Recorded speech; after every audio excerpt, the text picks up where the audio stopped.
वंदे मातरम नहीं बोलूंगा। वंदे मातरम कोई आपको रोका है किसी ने बोलने से? नहीं, आप चलो भाई। आप वंदे मातरम नहीं बोलूंगा, समझ है मेरी। अभी अभी आपने भारत के मुसलमानों को सुना जिन्हें वंदे मातरम से प्रॉब्लम है, जिन्हें इस्लाम इस बात की इजाजत नहीं देता कि वो धरती माता को नमन करे, वो देशभक्ति दिखाए। वो बार बार ये कहते हुए नजर आए पत्रकार से कि आप चले जाओ यहां से, हम वंदे मातरम नहीं बोल पाएंगे, इस्लाम हमें इजाजत नहीं देता। आइए सुन लीजिए क्या कुछ कह रहे हैं ये मुसलमान। वंदे मातरम बोलोगे आप? नहीं क्यों बच्चे? भाई, आप चले जाओ यार। हाँ? भाई। अरे बेटा थोड़ा बात करो बेटा, थोड़ा समझाए। कोई आपको रोका है किसी ने बोलने से? नहीं, आप चले जाओ भाई। अरे बेटे, तो आपको किसी ने रोका होगा? नहीं हाँ? आप भी नहीं बोलोगे? नहीं। तो आप वंदे मातरम बोलोगे? क्यों? क्या वजह? कुछ भी नहीं। हाँ? कुछ भी नहीं। कुछ भी नहीं। 150 साल पूरा हो गया है, वंदे मातरम जो है वो राष्ट्रगीत है, वही मैं पूछने आया हूं। आप लोग नहीं बोलोगे आप? नहीं उसकी वजह क्या है? कोई बोला है आपको नहीं बोलने पे? नहीं नहीं बोलूंगा, समझ है मेरी। समझ है आपकी? हाँ, मेरी समझ है। आपकी समझ क्या है? अरे मेरे धर्म में नहीं वंदे मातरम, मैं नहीं बोलूंगा। और नहीं, धर्म की बात थोड़ी आती है। अरे तो मैं नहीं बोलूंगा, बस मैं मना कर दिया आपको। अब इस वीडियो को दिखाने का मेरा मकसद क्या है? कोई नैरेटिव फैलाना नहीं, कोई नफरत फैलाना नहीं, बस आपको ये बताना कि अंतर क्या है भारत के मुसलमान और अफगानिस्तान के मुसलमान में। अंतर देखना चाहते हैं आप तो जरा अब इस शख्स को सुनिए। तो बोलना चाहिए, जब वंदे मातरम जो शुरू से बोलता आ रहा है वही बोलना चाहिए सबको। और उसके लिए जो 150 साल पूरा हो गया उसके लिए मैं शुक्रिया अदा कर लोगों का कि ये चलता रहे, ऐसा ही चलता रहे। आप थोड़ा बोल के सुना सकते हैं हाँ। वंदे मातरम? गुलाम को थोड़ा कम आता है, सर हम अफगानिस्तान का रहने वाला है, इंडिया में 30 साल से रहता है, लेकिन वंदे मातरम हम जानता है, हमारा बच्चे पढ़ता है, यही पढ़ा यही लिखा है, 30 साल से मैं यही हूँ, मैं यही रहता हूँ। भाई साहब आप अफगानिस्तान के हो? हाँ जी हाँ। और आप यहाँ पे रहते हो? यहाँ रहता हूँ, शरणार्थी रेफ्यूजी है मेरे पास। जी हाँ। तो आप अफगानिस्तान के हो, आपको वंदे मातरम पे गर्व है? बिल्कुल है। और आप वंदे मातरम बोलते हो? बोल सकता है, बोलते हैं, हमारा बच्चे पढ़ता है, सब बोलता है, आपका स्कूल बच्चा पढ़ता बोलता है, है? सारा बच्चे पढ़ते हैं, बोलते हैं। तो देखिए ये बड़ी बात है, ये बड़ी बात, साइड में आ जाओ। ये भाई साहब अफगानिस्तान के रहने वाले हैं, ये भी मुस्लिम समाज से आते हैं, ये वंदे मातरम बोलते भी हैं, अपने बच्चे को सिखाते भी हैं। इस शख्स ने डंके की चोट पर प्राउडली वंदे मातरम बोल दिया। ये भी मुसलमान है, बस फर्क इतना है कि ये भारत का मुसलमान नहीं बल्कि अफगानिस्तान का मुसलमान है। पिछले 30 साल से भारत में रह रहा है, लेकिन इसे गर्व है वंदे मातरम पर, इसे गर्व है भारत माता पर, और इसे गर्व है जिस देश में ये रह रहा है तो ये भी मुसलमान। तो पहले वाले मुसलमानों में क्या दिक्कत थी?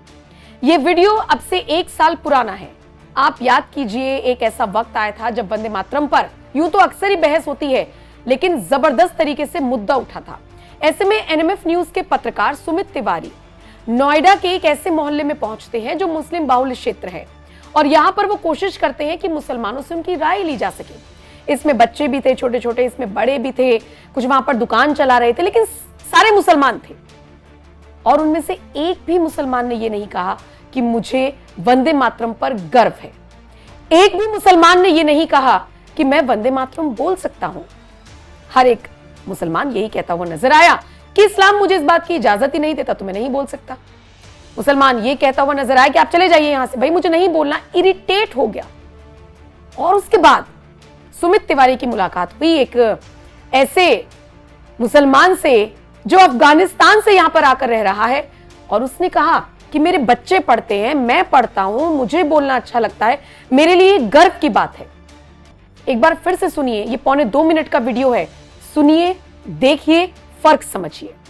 हाँ। वंदे मातरम बोलोगे? नहीं बोलूंगा। क्यों नहीं? नहीं बोलूंगा, समझ है मेरी।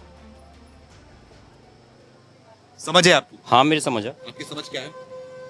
अरे मेरे धर्म में नहीं वंदे मातरम, मैं नहीं बोलूंगा। और नहीं, धर्म की बात थोड़ी आती है। अरे तो मैं नहीं बोलूंगा, बस मैं मना कर दिया आपको। वंदे मातरम बोलोगे आप? नहीं क्यों बच्चे? भाई, आप चले जाओ यार। हाँ? भाई। अरे बेटा थोड़ा बात करो बेटा, थोड़ा समझाए।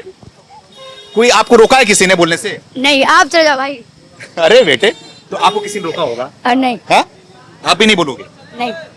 तो आप वंदे मातरम बोलोगे? क्यों? क्या वजह? कुछ भी नहीं। हाँ? कुछ भी नहीं। कुछ भी नहीं। 150 साल पूरा हो गया है, वंदे मातरम जो है वो राष्ट्रगीत है, वही मैं पूछने आया हूं। आप लोग नहीं बोलोगे आप? नहीं उसकी वजह क्या है? कोई बोला है आपको नहीं बोलने पे? नहीं।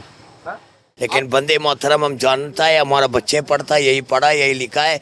30 साल से मैं यही हूँ, मैं यही रहता हूँ। भाई साहब आप अफगानिस्तान के हो? जी हाँ। और आप यहाँ पे रहते हो? यहाँ रहता हूँ, शरणार्थी रेफ्यूजी है मेरे पास। जी हाँ। तो आप अफगानिस्तान के हो, आपको वंदे मातरम पे गर्व है? बिल्कुल है। और आप वंदे मातरम बोलते हो? बोल सकता है, बोलते हैं, हमारा बच्चे पढ़ता है, सब बोलता है, आपका स्कूल बच्चा पढ़ता बोलता है, है? सारा बच्चे पढ़ते हैं, बोलते हैं। तो देखिए ये बड़ी बात है, ये बड़ी बात, साइड में आ जाओ। ये भाई साहब अफगानिस्तान के रहने वाले हैं, ये भी मुस्लिम समाज से आते हैं। ये वंदे मातरम बोलते भी हैं, अपने बच्चे को सिखाते भी हैं। लेकिन भारत में ही कुछ लोग हैं जो कि मैंने आपको अभी वीडियो में दिखाया कि उनको वंदे मातरम बोलने में आपत्ति है। उनके हिसाब से उनके मजहब में जो है वो हराम है वंदे मातरम। तो आपको भी हराम है? नहीं, आराम क्या है, जो चलता आ रहा है वही चलना चाहिए। इसमें आराम और हलाल के क्या बात? ये बोलते हैं कि इस्लाम नहीं, गलाम तो नहीं सुना है भाई, हमने तो नहीं सुना है, ऐसे बात है। कहते हैं कि इस देश में मुसलमानों से किसी को कोई खतरा नहीं है। इस देश में खतरा है कन्वर्टेड वालों से, क्योंकि ना तो ये अपनी कौम के हैं और ना ये उस धर्म के हैं जिसे ये छोड़कर आए हैं। सुप्रीम कोर्ट के वकील अश्वनी उपाध्याय इन्हें मुसलमान कहते ही नहीं है, इन्हें एक्स हिंदू कहते हैं। वो कहते हैं कि मुगलों के आने के बाद तलवार की नोक पर जो डर गए और जिन्होंने अपना धर्म छोड़ दिया वो कन्वर्ट हो गए, ये सब उनके वंशज हैं। वो कहते हैं कि ये सब एक्स हिंदू हैं, वो कहते हैं सब कन्वर्टेड हैं, और जो कन्वर्टेड है वो सबसे ज्यादा खतरनाक है। जितनी पाबंदी, जितना शरिया लॉ इन्हें फॉलो करना होता है, जितने नियम ये बनाते हैं, जितना हलाला को ये जस्टिफाई करते हैं, अरब में चले जाइए, वहां पर मुसलमान महिलाओं को भी और उनके अधिकारों की भी पूरी रक्षा की जाती है। तो अगर सीखना है, वैसे अपने आप को अरब वाला बताते हैं, तो अगर सीखना है तो उनसे सीखा जाए, और अगर कन्वर्टेड है तो फिर जो विचारधारा है वो तो सबको नजर आ ही रही है।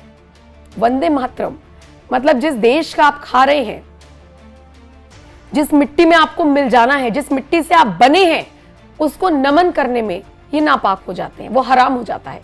विडंबना देखिए, अफगानिस्तान से आया मुसलमान डंके की चोट पर कहता है वंदे मातरम। तो फिर इस पर आपकी क्या प्रतिक्रिया है? कमेंट सेक्शन में आप जरूर बताएं, क्योंकि इस पर सोशल मीडिया पर भी कई सारी प्रतिक्रियाएं आ रही हैं और लोग हैरान हैं ये देखकर कि मुसलमान में फर्क है सिर्फ देशभक्ति को लेकर। फिलहाल इस खबर पर आप अपनी प्रतिक्रिया जरूर दीजिएगा और गर्व से कमेंट सेक्शन में लिखिएगा वंदे मातरम। वो नहीं, वो उनका मर्जी, यार आदमी का मर्जी अपना होता है, ये दिल इंसान का होता है, सब कुछ दिल से निकलता है, बात आवाज दिल से आवाज निकलता है, दिल से आवाज होना चाहिए। जय जय भारत, जय अफगानिस्तान, जय अफगानिस्तान, जय भारत माता की भारत माता। हम तो भारत माता को मानता ही, हमारा पुराना रिश्ता रहा इंडिया से जमाने से, खान अब्दुल गफ्फार खान के जमाने से पुराना रिश्ता रहा इंडिया अफगानिस्तान का। ऐसी बात नहीं है, हम लोगों को बहुत सपोर्ट करता है इंडिया, लाइक करता है हम लोगों का भी। 40 एम्बुलेंस दिया बस, बिल्कुल इंडिया ने दिया, और गेहूं का सब सप्लाई इंडिया कर रहा है, हम लोगों का हेल्प कर रहा है, हम लोगों के साथ भी इंडिया में हेल्प कर रहा है। महीने का 3500 रुपया तनख्वाह देता है हम लोगों का, अगर हम इधर रहता है इंडिया। जब से हम रह रहे हैं, हमारा 5-7 बच्चे इधर ही पढ़ा है। वाह वाह वाह।